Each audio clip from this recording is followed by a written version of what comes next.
Right, good morning ladies and gentlemen, and welcome back to Thai Talk with Dan. Now, I've received an email from a guy who basically wants to explain why it's a good reason to marry a Thai woman to take care of you in your later years. This guy literally rolled the dice, married one and brought her back to Britain, and he wants to explain as to why and why you guys should not die lonely in a care home back in your own home country. Get out, live a little and find a woman to take care of you. So without further delay, let's jump in to today's Thailand story.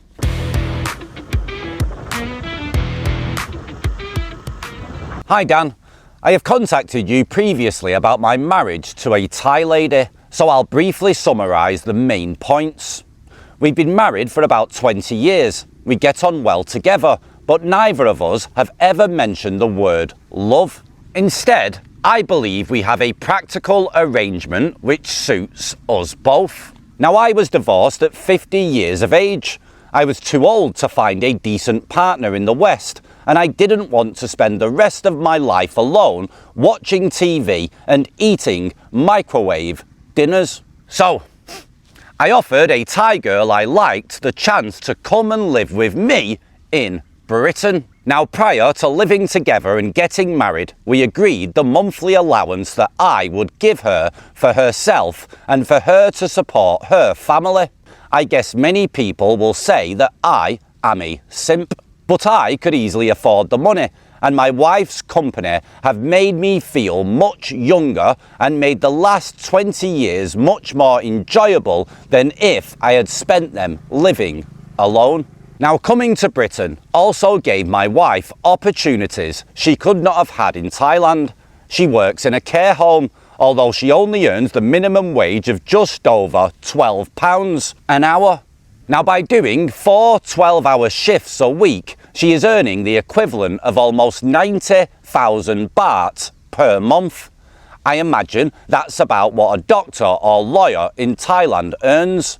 Moreover, by earning the money in Britain but spending most of it in Thailand, she has managed to build a house for her family. She has bought more land and sends various members of her family to university. But here is the real purpose of my email today: the subject of care homes.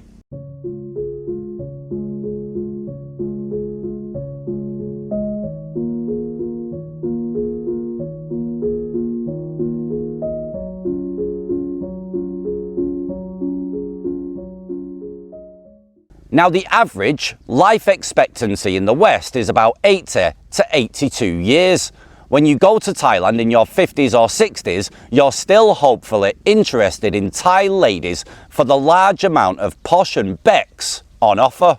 But by the time you're in your mid-70s or around 80, you might be finding, as they say, it takes you all night to do what you used to do all night when you were younger. In fact, when you're in your 70s or older, you should be thinking about how you want to spend your final few years on this earth, rather than all the years you'll spend under it.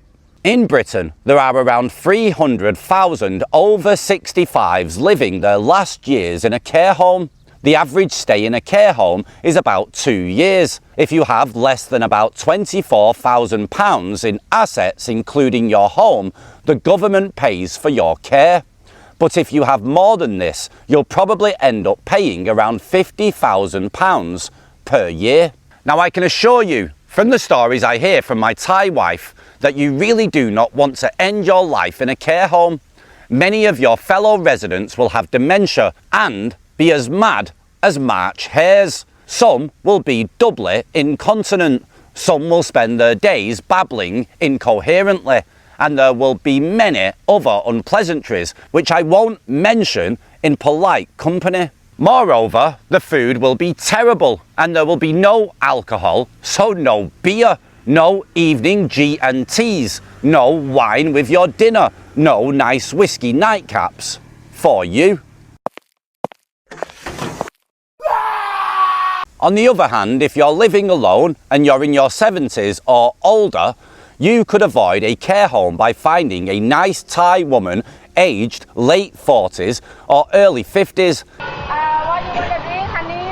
then you could agree that in return for her looking after you in your final years before you pop your clogs, you can ensure her future after your death with the money you've saved by avoiding being shunted into some ghastly care home. Now at that age, she's unlikely to go gallivanting around town in search of bedroom action, and so it's a win-win for both of you. You get to stay in your own home. However, no matter how much of a dribbling, babbling wreck that you turn into, and she knows she'll be okay financially after you're gone. So there you have it. Perhaps another good reason to marry a Thai woman.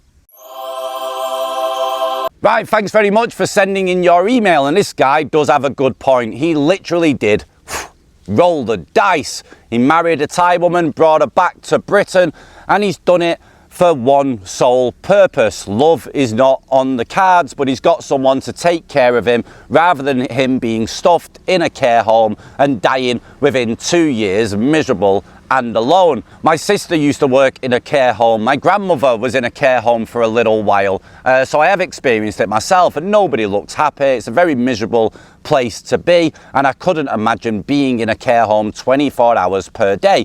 So this guy does have a valid point, and a very good point. Let us know what you guys think about his advice down below in the comments. And if you want to share your own Thailand story, then get an email sent in to thaitalkwithdan@gmail.com. It's absolutely boiling here this morning, guys, so I'm going to love you and leave you, and I'm going to head back home. Take care of yourselves, and ciao for now. Bye-bye.